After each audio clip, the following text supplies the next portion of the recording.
ሴተኛ አዳሪ ነኝ። ከዚህ ስራ ለመውጣት አብሮኝ የሚተኛው ሀብታም ደንበኛዬን ራቁት ፎቶ ይዤ ብር ልጠይቀው ነበር። ህሊናዬ ግን አልቀበለም።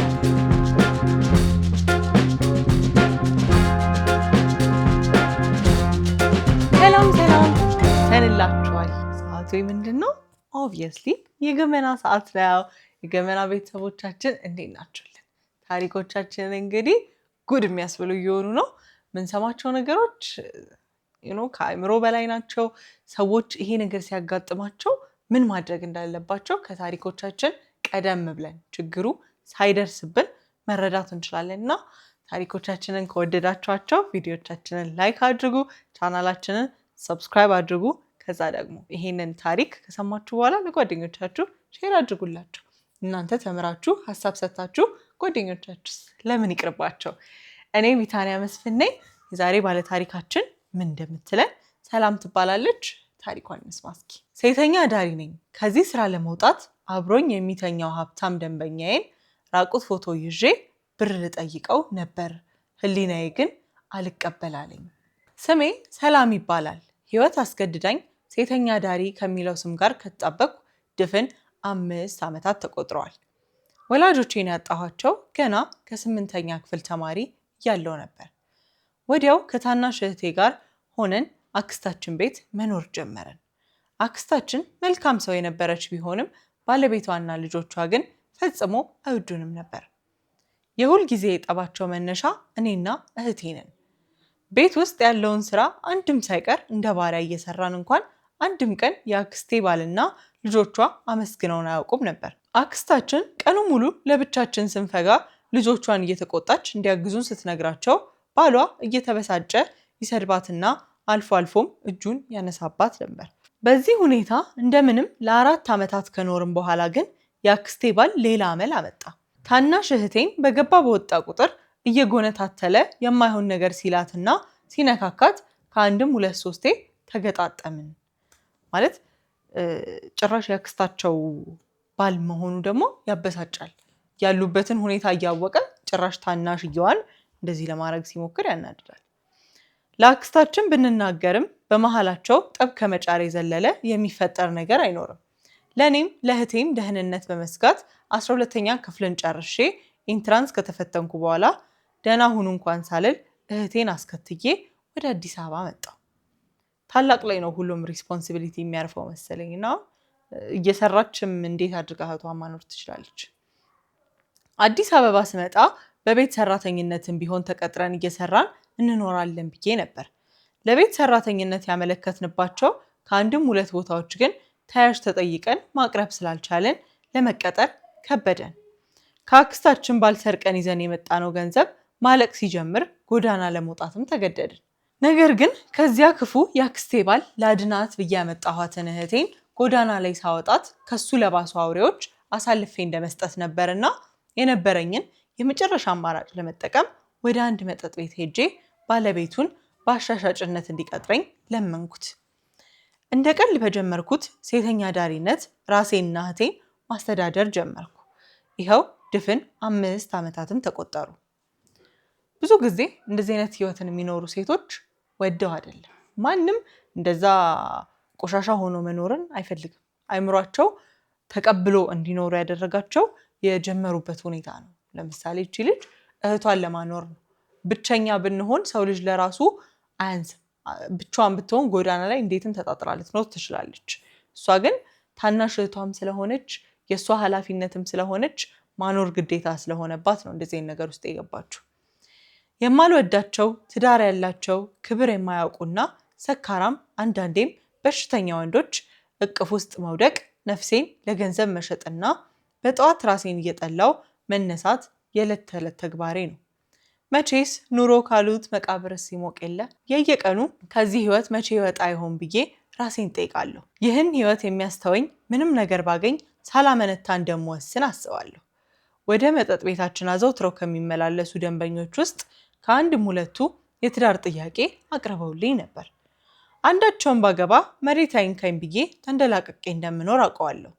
ነገር ግን እናግባሽ የሚሉኝ ቤት ያስቀመጧቸው ሚስቶቻቸውን ፈተው ነውና ነገ የኔም ውበት የእድሜ ነፋስ ነውና ሌላዋን ቆንጆ ወጣት ለማግባት እኔ እንደማይፈቱኝ መተማመኛ የለኝም። በጣም እውነት ነው። ባይዞ እንደውም ቲክቶክ ላይ ምናምን እናያለን። አሁን ሚስቱን ፈቶ ላግባሽ አለኝ። ሚስቱን ሲያገባት ፍቅሩ ሆና ህይወቱ ሆና ነውና አንቺን እወድሻለሁ፣ አፈቅርሻለሁ፣ ሚስቴን ፈትቼ ነው ማገባሽ ሲልሽ ነገ ከአንቺ በኋላ የሆነች ሴት እንደዛ እንደማትባል ምንም ማረጋገጫ የለሽ። ምክንያቱም አንቺን ያለሽ ከረንትሊ የነበረችው ሚስቱም ባሌ እንደዚህ አይልም ነው የምትለው። አንቺም ያቺን ፈቶ አንቺን ሲያገባሽ ቀጥሎ አንቺ ስታስጠይው ወይ አንቺ ስታረጂ የአንቺ ውበት ሲጠፋ ሌላ ሴትን ሄዶ አንቺን ላግባሽ እንደማይል ምንም መተማመኛ የለሽም። ለዛ ሴቶች በእንደዚህ ነገር አትሸወዱ። ለራሳችሁ ብቻ ሳይሆን ያቺ ሴት ትዳር ውስጥ ፈትቻት ልምጣ የሚልሽ ሰውዬ የሚፈታት ሴትዮ ምን ትሆናለች ብለን ማሰብ አለብን። እሷ ህይወቴ ብላ እኮ ምንም ሳታውቅ ቁጭ ብላ እየኖረች ይሆናል። ባሌ ምን ሆነ ባሌ የቷለ የሚለውን ሳታውቅ ዝም ብላ እየኖረች ሊሆን ይችላል። እና ሴቶች ሚስቴን ፈትቼ አንቺን ላግባሽ ሲል አክሰፕት ማድረግ የለብንም። ለምን ሚስትህን ለምደው የምትፈታት ሚስትህ አይደለች እንዴ? መርጣን ያገባችው እሱ አማርጦ እንዲተዋት ፈቃደኛ ላትሆን ትችላለች። ሰው ከበሉ ከጠጡ ከዛም ሴት ካገኙ ዓለም ለነሱ ሙሉ ናት። አዘውትረው ከሚጎበኙን ደንበኞቼ አንዱ አቶ ሰለሞን ይባላል። ከደንበኞቼ ሁሉ የተለየ ነው። ሀብታም፣ ዝነኛና ትልቅ ቤተሰብ ያለው ሰው ነው። ወደ እኔ የሚመጣው ለፍላጎቱ ቢሆንም አንዳንዴ ግን እንደ ሰው ያወራኛል። ስለ ህይወቱ፣ ስለ ልጆቹና ስለሚወዳት ባለቤቱ ጭምር ይነግረኛል። ከሱ ጋር ተጋጨብኝ። ባይዞ ስለሚወዳት ባለቤቱም ይነግረኛል። ከማን ጋር፣ ለምን መጥቶ፣ እንዴት መጥቶ ማለት የፈለገ አሁን የሚያወራው ሰው አቶ ሊሆን ይችላል ልንል እኮ እንችላለን። ግን እንደዚህ አይነት ቦታ ሄዶ አይደለም እንደዚህ አይነት ነገር የሚወራው። ወይ ውጪ ጠርቷት ምንም ነገር ሳያደርጉ ውጪ ጠርቷት እንደ ጓደኛ ቢያማክራት እሺ ምናልባት አቶ ሰለሞን ጥሩ ሰው ናቸው ልንል እንችላለን።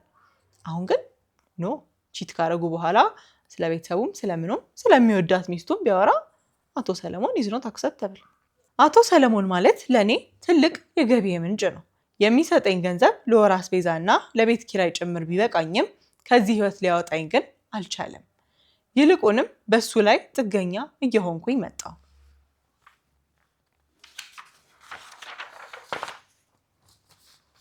አንድ ቀን ምሽት ከጓደኞቼ ጋር ስናወራ አንዷ መከረችኝ። የዛሬ 2 ሳምንት የነበረን ታሪክ አይነት ምክር እንዳይሆን መስተፋቅር አሰራ ብሎ የመከረው ጓደኛ። እቺም መከረችኝ። አባባሏ ጥሩ አልመሰለኝ። ሰላም፣ እስከ መቼ ነው እንደዚህ የምትቃጠየው?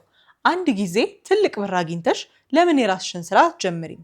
እንደ ጋሽ ሰሌ ቢሰጥ የማይሰለቸው ደንበኛ እያለሽ እማ አትፍዘዥ አለችኝ። እንዴት ብዬ ስጠይቃት ጋሽ ሰሌ በጣም ትልቅና የተከበረ ስም ያለው ሰው ነው። ጥንብዝ ብሎ እስኪሰክር ጠብቀሽ አጋድሚውና መለመላውን ፎቶ አንስተሽ ዳጎስ ያለ ብር ጠይቂው። የራሷን ህይወት እንድታቃና የሰውየውን ህይወት አበላሽው እያለች የተበላሸ ህይወት ነው ኦልሬዲ። ግን ለምን በሷ እጅ በጣም ይበላሻል። አሁን እኮ ትንሽ ተበላሽቷል። ሰውየው እንደዚህ ቦታ መሄዳቸው ኦልሬዲ ትዳሩን እኮ አበላሽቶታል። ግን በሷ እጅ ደግሞ ጭራሽ ሊብስ ሆነ።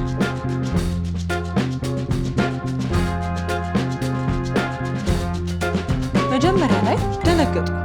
እንዴት እንዲያደርጋለሁ ብዬም ተከራከርኩ። ቆም ብዬ ሳስበው ግን የኔን ህይወት ሊቀይር የሚችለው ገንዘብ ለአቶ ሰለሞንና ለጓደኞቹ የሳምንት ወይ የ2 ሳምንት ወጪ ቢሆን ነው።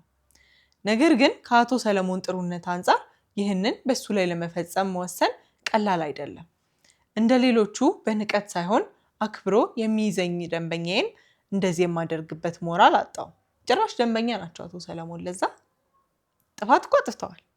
ግን ደግሞ አስቤዛዋን ይሸፍኑላት ነበር፣ ቤት ኪራይ ይሸፍኑላት ነበር። በቀጣዩ ቀን ሰለሞን በለመደው ሰዓት መጣ። የሆነ ያልሆነውን እያወራን በጣም አመሸንና እንደ ልማዱ ለባለቤቱ ደውሎ የሆነ ሰበብ ሰጣትና እንደሚያድር አሳወቃት። ሰለሞን ሰክሮ ስለነበር ምንም አያስተውልም ነበር። ያንን አጋጣሚ ጓደኛዬ ባለችኝ መሰረት ተጠቀምኩበት። ልቡ ሳይጠረጥር ተኝቶ እያለ በስልኬ የራቁት ፎቶቹንና ቪዲዮዎቹን ቀረጽኩ። እጆቼ ይንቀጠቀጡ ነበር። በህሊናዬ አታድርጊው እያለ ይሞግተኝ ነበር። ግን በመሃል ይህ ለነፃነትሽ ነው የሚል ሰይጣናዊ ድምፅ አሸነፈኝ። ፎቶዎቹን አንስቼ ሲጨርስ ሰለሞን በሰላም ተኝቶ ነበር። እኔ ግን ያንን ሌሊት እንቅልፍ በዓይኔ አልዞረም። በስልኬ ውስጥ ያለው ምስል የኔ መውጫ ሊሆን ቢችልም ነፃ ለመውጣት ግን ሰለሞን የጣለብኝን እምነት ቅርጥፍ አድርጌ መብላት አለብኝ። ስሙን ምንም ብለን እናሽሞነሙነዋለን እንጂ ላደርግ ያሰብኩት ነገር አይን ያወጣ ዘረፋ ነው። የሆነ ሆኖ ሰለሞን የፈለግሽውን ማድረግ ትችያለሽ፣ ከኔ 5 ሳንቲም አታገኝም ቢለኝ ምን ይውጠኛል? ወይ ደግሞ አንድ ምሽት ከስራ ወጥቼ ወደ እህቴ ስሄድ ጠብቆ በአንድ ጥይት ቢያስደፋኝስ? ታናሽ እህት እንዳለችኝና የነፍሴን ያህል እንደምሳሳላትም ያውቃል። እሷንስ በእንዲህ አይነት መንገድ በሚገነባ ደስታ መጨረሻው ምን ይሆን? ሰለሞን ፎቶውን ቢወጣበት ህይወቱ ይፈርሳል፣ ትዳሩ ይበተናል፣ ልጆቹ በሰው ፊት አንገታቸውን ይደፋሉ። ይህን ሳስብ ብሩን አልሰጥም ቢለኝ እንኳን ፎቶቹን የማውጣት ድፍረት እንደማይኖረኝ ያወቅኩ። እሱም ይህንን ስስ ልቤን ስለሚያውቅ አትጨክንም ብሎ በድርድሩ ላይስማማ ይችላል። ሌላው ውስጤን ሰላም ያሳጣኝ ነገር ደግሞ ብሩን ቢሰጠኝና የራሴ የሆነ ነገር ብጀምር እንኳን ያ የጀመርኩት ነገር የኔ እንዳልሆነ እያሰብኩ በራስ መተማመኔ ጥሎኝ እንደሚጠፋ ማሰቤ ነው። በክፋት የሆነ ነገር ለማድረግ ስንሞክር የሚመጡትም ነገሮች የክፋታችን መልስ እንደሆኑ ግልጽ ነው። ለዛ በክፋት ያመጣችው ገንዘብ ስለሆነ ቢዝነሱ ላይሳካ ይችላል፣ አይታወቅም። በቃ ከዚህ ሁሉ ጭንቀት ለምን በጸባይ ቀስ ተብሎ በረጅም ጊዜ የሚመለስ ብድር አልጠይቀውም ብዬ አሰብኩና ማታ ሲመጣ ሶል አንድ ነገር አስቤ ነበር ብዬ ቀለል ያለ ንግድ ለመጀመር እንዳሰብኩና በረጅም ጊዜ የሚመለስ ብድር እንዲያበድረኝ በጸባይ ጠየቅኩት። በጥሞና ሲያዳምጠኝ ከቆየ በኋላ እውነቱን ንገረኝ ካልሽኝ እኔ እዚህ ቤት መጥቼ አንቺን ማጣት አልፈልግም። ከሌላ ሴት ጋር እንደማልወጣ ታውቂያለሽ። ግን በዚህ ምክንያት ሳይሆን ይሄ ራሱ ባይዘይ ምክንያት ሊሆን አይችልም። ዘላለሟን እዛ ቤት እንድትቆይላት ነው እንዲፈለገው ህይወቴን ልቀይር ስትለው ምክንያቱ አንቺን ከዚህ ቤት ማጣት አልፈልግም። ልክ አይደለም። በዚህ ምክንያት ሳይሆን አሁን ላይ ከባድ ኪሳራ ላይ ስለሆንኩኝ ያልሽኝን ያህል ገንዘብ የለኝም ሰላምዬ አለኝ። ወዲያውኑ ከ2 ቀናት በፊት የደስደስ ተብሎ የሰለሞን ድርጅት ባስመዘገበው ከፍተኛ ትርፍ ምክንያት የከተማውን ሀብታሞች ሰብስቦ ሲጋብዝ እንዳመሸ ትዝ አለኝና ውስጤ የነበረው ርህራሄ በሙሉ ሲሟጠጥ ታወቀኝ። መለወጤን ይፈልጉታል ብዬ በቀዳሚነት ካስቀመጥኳቸው ሰዎች አንዱ የሆነው ሰለሞን እንዲህ ጀርባውን ከሰጠኝ ሌሎቹማ ስቀውብኝ አፊዘውብኝ በሞራሌ ላይ ተረማምደው ነው የሚሄዱት። በጣም እውነቷን ነው። ባይዞ እዚህ ቦታ አንቺ ብቻ ብዬ ነው የምመጣው ማለት ህይወቷ እንዲቀየር አይፈልግም ማለት ነው። አትርፎ ደግሞ ኪሳራ ላይ ነኝ ካላት ሁኔታውን ስለምታውቅ ለሷም ልክ አይደለም እንደዚህ አይነት መልስ መስጠቱና እንድትቀየር አለመፈለጉን ነው የሚያሳየው። ይህንን ጥያቄ ካነሳሁለት በኋላ እንደ ድሮ በየሰበቡ እየመዘዘ ይሰጠኝ የነበረው ገንዘብ ሁሉ ቀረ። አገልግሎት ያገኘበትን ብቻ ከፍሎ ምንም ሳይለኝ ተነስቶ ይወጣል። ቸግሮኝ የማላቀው ሰላም መቸገር ጀመርኩ።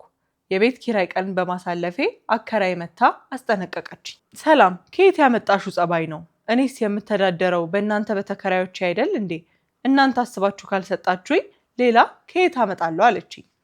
ከሰለሞን ውጭ ያሉት ደንበኞች የሚከፍሉኝ ብር የታናሽ እህቴን የኮሌጅ ክፍያ ከመቻል አይዘልም። በዚህ ሰሞን ሰለሞን ለየሰው ምን ብሎ እንዳስወራብኝ እኔ እንጃ ሲያየኝ የሚጠቋቆምብኝና ፊት የሚነሳኝ ደንበኛ በዝቷል። ዛሬ ማታ ወጥቼ ደንበኛ ካላገኘው ከቀናት በኋላ የምንበላው ሁላ ሊሸግረን ይችላል። ሳትወድ በግዷ ራሱ ፎቶ እንድታወጣበት ሊያደርጋት ነው። ስልኬን አነሳሁና የሰለሞንን ፎቶና ቪዲዮ እያመላለስኩ ማየት ጀመርኩ። ውስጤ ሰላም አትሞኝ፣ ህሊናሽ የሚበላ ነገር አይሰጥሽም ወይ የቤት ኪራይ አይከፍልልሽም። ሰለሞን ሀብታም ነው፣ ይህ ብር ለሱ ምንም አይደለም፣ ላንቺ ግን የህይወት መስመርሽን የምትቀይሪበት ነው ይለኛል። ወዲያው ደግሞ ከሰውየው እጀ ረጅምነት አንጻር ምን ሊያደርገኝ ወይስ ሊያስደርገኝ እንደሚችል ማሰብ ስላልቻልኩ ለራሴም ለእህቴም ፈርቼ ያንን ድምፅ ጸጥ አስብለዋለሁ። አከራያችን የመጨረሻ ማስጠንቀቂያ ሲሰጡን ግን ለሰለሞን ደወልኩለት፣ ታስፈራራው እንዳይሆን። ድምፄ ይንቀጠቀጥ ነበር። ሶል በአስቸኳይ መገናኘት አለብን አልኩት። ምን ነው ሰላምዬ ችግር አለ እንዴ ሲለኝ፣ አይ ላወራህ የምፈልገው ጉዳይ ስላለ ነው አልኩት። ተገናኘን። ፎቶቹን ላሳየውና ብሩን ልጠይቀው ስልኬን እንዳወጣው ወዲያው ከቤት ተደውሎ ባለቤቱ ታማ ሆስፒታል እንደገባች ተነገረው።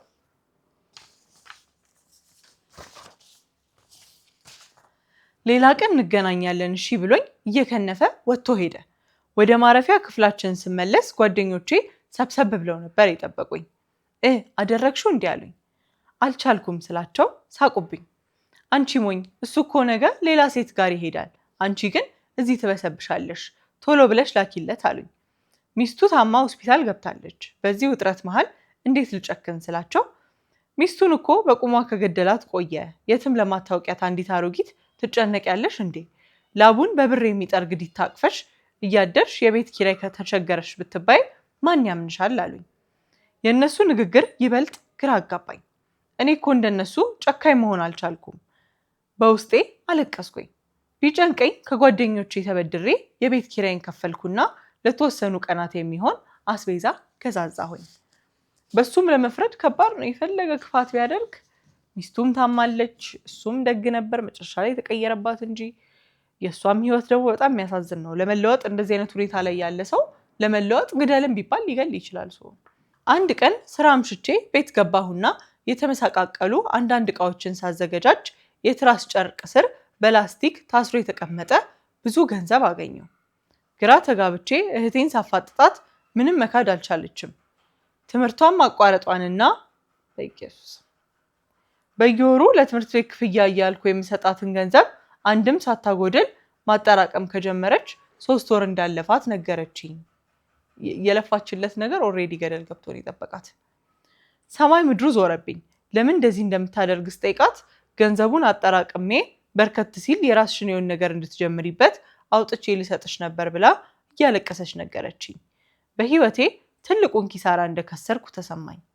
ለምን ያህል ሰዓት እንደጮኩባትና እንደተቆጣኋት ትዝ አይለኝም። እሷ ተጠራቅሞ የሆነ ነገር ያስጀምራታል ብላ ትምህርቷን አቋርጣ ያጠራቀመችው ገንዘብ ከተወሰነ ጊዜ አስቤዛ የዘለለ ምንም ሊሸፍን አይችልም።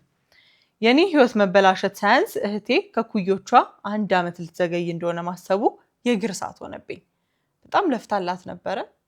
እህቷም ያው ጥሩ በማሰብ ነው እህቴን ረዳለው ብላ በማሰብ ነው ታናሽ እህቷም እንደዛ ያደረገችው። ሰለሞን ላይ መጨከን እንዳለብኝ ባስብም ያንን ለማድረግ ግን ድፍረቱን አጣው። ሊያስገድለኝ ይችላል፣ ደብዛይን ሊያስጠፋውም ይችላል። እህቴን አንድ ነገር ቢያደርግብኝ ደግሞ መቼም ነው ጸጸቱን የማልችለው። ምን ባደርግ ይሻለኛል? ፎቶዎቹን ልኬለት በማስፈራራት የምፈልገውን ያህል ገንዘብ መጠየቅ ወይስ እዚህ ተስፋ የሌለበት የተጨማለቀ ህይወት ውስጥ ተዘፍቄ መቀጠል? ሁለቱም ከባድ ውሳኔዎች ናቸው። እሷም እዛ ህይወት ውስጥ መቀጠል የለባትም፣ ግልጽ ነው። የትኛውም ሴት ልጅ እንደዚህ አይነት ህይወት ውስጥ ባትገባ ደስ ነው የሚለን። ማለት ማንም መርጦ ወዶ የሚገባበት ህይወት አይደለም፣ ህይወትን ለማሸነፍ ሲባል እንጂ። እሷም ህይወቷን ለማሸነፍ ነው እዚህ ነገር ውስጥ የገባችው። ሰውየውንም ለማስፈራራት ያሰበችው ያለው ገንዘብ ለእሷ ቢሰጣትም ያው ይጎልበታል ተብሎ የሚታሰብ አይነት ሀብታም ስላልሆነ ቢሰጣትም አይጎዳም ነው። ግን ከጠየቀችው በኋላ ያለ መስጠት መብት አለው እና ደግሞ ከእሷ ጋር ብቻ ስለሆነ እዛ ቦታ ጋር እየሄደ ዴት የሚያደርገው እሷ እንደሆነች እርግጠኛ መሆን ይችላል። እንዳለችው ቤተሰቧንም እሷንም የሆነ ነገር ሊያደርጋቸው ይችላል እና በጣም ከባድ ነው። እንደዚህ አድርጊ ብዬ ሀሳብ ለመስጠት ራሱ የከበደኝ ታሪክ ነው እና እስኪ ተመልካቾቻችን ካላችሁ ልምድም ከሰማችኋቸው ነገሮችም ምን ብታደርግ ይሻላል? ሰለሞንን አስፈራርታ ገንዘብ ትቀበል ወይስ እዚሁ ስራ ውስጥ ትቀጥል? ህይወቷን በምን መልኩ መቀየር ትችላለች? ሰው ከምን ተነስቶ ምን ላይ መድረስ እንደሚችል ትንሽ ሀሳብ ብትሰጡበት ደስ ይለኛል። ሀሳብ አስተያየቶቻችሁን ኮሜንት ላይ አስቀምጡልን።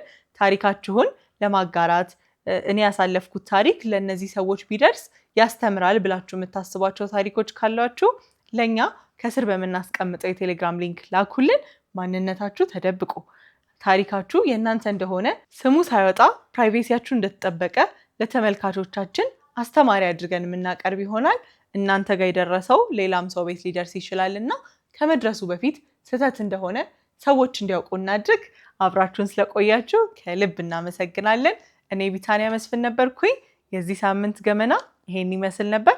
ቻናላችንን ሼር፣ ላይክ፣ ሰብስክራይብ ማድረግ እንዳይረሳ። ቻው